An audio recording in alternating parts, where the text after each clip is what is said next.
पापी This बताया feature is हुआ। not available. This meeting is being recorded.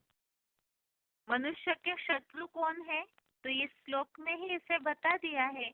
काम और क्रोध ये दोनों ही बहुत पाप कराते हैं और इसका मूल कारण है कि कामांग ही विनाशी देह में आत्मा का महापापी भ्रष्टांग है और इस संसार में इसको वैरी समझ।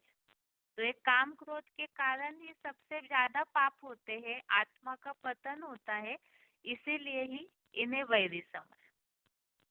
दूसरा प्रश्न ये पूछा था, देवताएं और द्वापर युग में जो देहभान आता है उसमें अंतर क्या है? क्योंकि देवताएं भी भोगी बताया, तो यह बात है जो सतयुग त्रेतायुग में देवगण भी श्रेष्ठ ज्ञानेंद्रियों से भोगी ही है, लेकिन अंतर क्या है?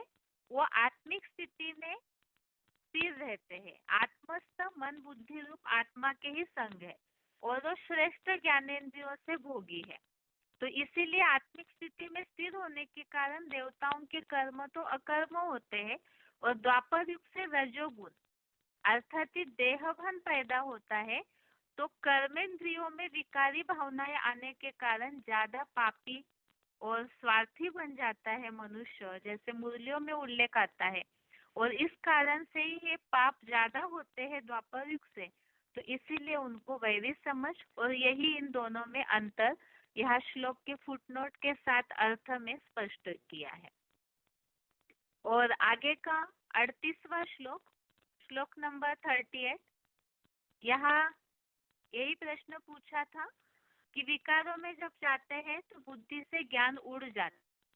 इस संबंधित ही पूछा था कि जैसे ब्राह्मण है, शूद्र है, तो उनकी बुद्धि में ज्ञान ठहरता नहीं, ज्ञान का मंथन तो उनकी बुद्धि में चलेगा जो पवित्र है। तो इस संबंधित ये श्लोक है जिसमें ये बात स्पष्ट की है कि काले धुएं से अग्नि, मन दर्पण रूप शीशा गंदे कर्म के मेल से अच्छी तरह द्वापर से ही ढक जाता है।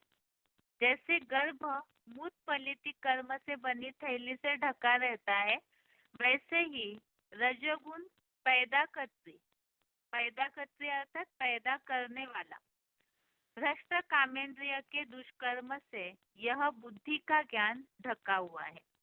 तो विकारी बनने के कारण ही बुद्धि का ज्ञान ढक जाता है, जिससे ही मुरलियों में बाबा अलग अलग तरीके से बोलते हैं कि विकारों में बुद्धि जाती है तो ज्ञान सुना नहीं सकते हैं, या जिनकी बुद्धि विकारों में ग्रसित है, देहभान में ज्यादा है, तो ज्ञान का मंथन नहीं चलेगा।